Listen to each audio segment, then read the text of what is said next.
সকলকে জানাই নমস্কার। কেমন আছেন সবাই? আর আমি ভালো আছি। আপনাদেরকে আমার চ্যানেলে স্বাগত জানাই। আমি আজকে কোনো ব্লগ নিয়ে আসিনি। আমি আজকে এসেছি ডিগবয় থেকে মালিনী স্থান যাওয়ার জন্য। কত টাকা খরচ হয় আর কিভাবে গেলে সুবিধা হয় সেটাই নিয়ে। আমরা কিন্তু খুব কম টাকাতে ঘুরে এসেছি মালিনী স্থান। মালিনী স্থান হচ্ছে লিকাবালিতে আছে। এটা হলো শিলাপাথারে। যাওয়ার জন্য প্রথমে আমরা ট্রেন ধরে নিয়েছিলাম। বাড়ি থেকে টিংরাই পর্যন্ত অটো করে আসা যায়। আমরা গাড়ি করে এসেছিলাম আমাদের এই যে টিংরাই স্টেশন। এখানে আমরা সবাই অল্পক্ষণ ওয়েট করেছি। ঘুম থেকে ওই আর কি একটু সকালবেলা উঠতে হয়েছে, কারণ ট্রেনটা ছিল সকালবেলায়। সকালবেলা না গেলে ঘুরতেও পারবো না আর রিটার্ন আসতেও অসুবিধা হয়ে যাবে। 8:30-এ ট্রেন, কিন্তু লেট হয়ে গেছিল 10 মিনিট ট্রেনটা আসতে। 8:40-এ টিংরাই স্টেশন পেয়েছিল ট্রেনটা। ট্রেনের টিকিট পড়েছিল 30 টাকা করে পার হেড। 11টার সময় শিলাপাথার স্টেশনে পৌঁছে গেছি। শিলাপাথার পৌঁছলেই হবে না, আরো যেতে হবে আমাদের। স্টেশনে নামার সাথে সাথে ঘিরে ধরেছে অনেক অটো ড্রাইভারগুলো। কে কার অটোতে প্রথম তুলবে সেটাই নিয়ে সবাই ব্যস্ত অটো ড্রাইভাররা। তো আমরা এই যে কথা বলে ওনাদের সাথেই বসে পড়েছি। পার হেড 50 টাকা করে নিয়েছে এখানে আমাদের। 10 জন গ্রুপ করে আসলে অনেক ভালো হয়। অটো ড্রাইভারদের জন্যও ভালো আর আমাদের জন্যও ভালো।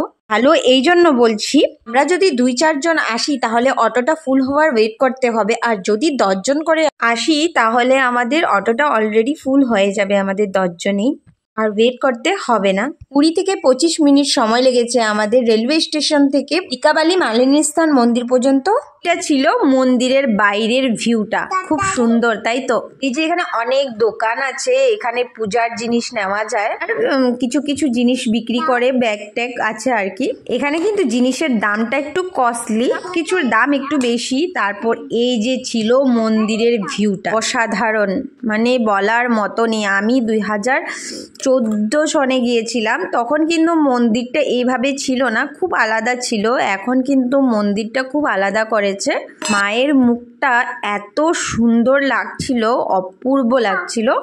আমার কিন্তু এখন পর্যন্ত 100 টাকাও খরচা হয়নি, 80 টাকা খরচা হয়েছে।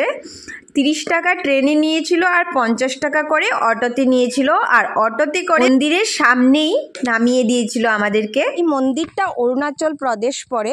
অনেকে হয়তো জানে না, মন্দিরের উপরে কিন্তু আরো মন্দির আছে। নিচে মা মালিনী স্থানের মন্দির আছে। তো এখানে পূজা করে নিয়েছি, তারপর আবার সিঁড়ি দিয়ে উঠতে হয়েছে আমাদেরকে।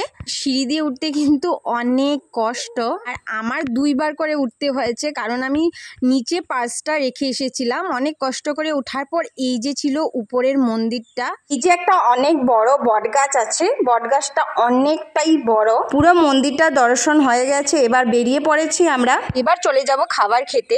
নিরামিষ থালি পার হেড 70 টাকা করে। বাড়ি যেতে আবার অটো করে 50 টাকা নিয়েছে, আর ট্রেনে আবারও 30 টাকা করে নিয়েছে। 8 দুগুণ 16, 160 টাকা আমাদের গাড়ি ভাড়া লেগেছে, আর 70 টাকা খাবার খরচা হয়েছে। আশা করি এই ভিডিওর মাধ্যমে আপনাদের অনেক হেল্প হবে মালিনী স্থান যাওয়ার জন্য। ভিডিওটা ভালো লাগলে লাইক শেয়ার করে দেবেন, নতুনরা সাবস্ক্রাইব।